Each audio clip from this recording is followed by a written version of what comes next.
Yo'qol seher, yo'qol sen dunyodan yo'qol seher, yo'qol sen turmushni yo'qol seher, yo'qol sen dunyodan yo'qol seher, yo'qol sen bu yerdan yo'qol. Qachon chekdim tamakame shu kundan boshlab o'zgardim. Dinim, axloq, fazilat ham ota-onamni unutdim. Apaqsizlar ishdi men huzurlandim, satmaysa uçtum. Bilmay qoldim nima bo'ldim men hayot yo'limda dum tushgan shu kundan boshlab mana men kulib boqmadim. Odam turib men bu ishimda odamdek yasholmadim. Mevamdan do'zaxime yakaydim yiyolmadim. Mayli nagil babay o'zim sevgi shuncha nafratlandim. Nafrat ostida tikatdi mening bu kelmas yoshligim to'g'ri. Hamma sababchi bo'ldi dördligim ben başlığım. Dilim qatsi ko'zim oqmadi yomg'ir yoshlarim. Bilmaykenik kirib qoldim odimiy shaytonlarim. Bilinib asla ishim 18'de chekishni boshladim. Kunda 3 vaqt yemas sotqanlarni mana men payqalayotdim. Tanlarim og'rib tutdi xumarim o'ylab qolaman deb amalim. Bilman afsuslanman nimaga erishdim nimani yo'qotdim.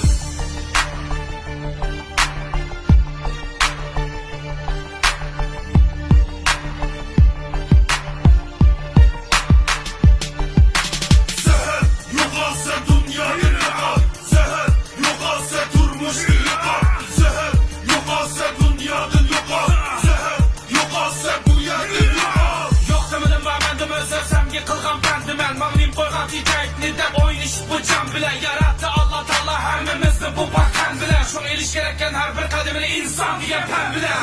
O'ylamay alg'a qadam xato aytilgan bir pay o'qgan tog'i bilan arlasan sen shakshursiz ishim po'kkan ayni chaldi qo'l berishga do'st emaslar dushman ekan. Endi bildim bu dunyoda inson ko'pkan insof yo'qkan. Shu sagay bol hayotda buni jizsa chiqsam kulab qoldim aydiz bo'lasan ondan o'lasan unutqama. Haram bizlardan ibrat ol bizlardan shunday to'g'imiz borma. Shukrida mikrini bersam bizlar hargiz yaxshi xalqma. Muhabbatdan do'st birodar xo'sh to'xlimdan hech kim yo'q.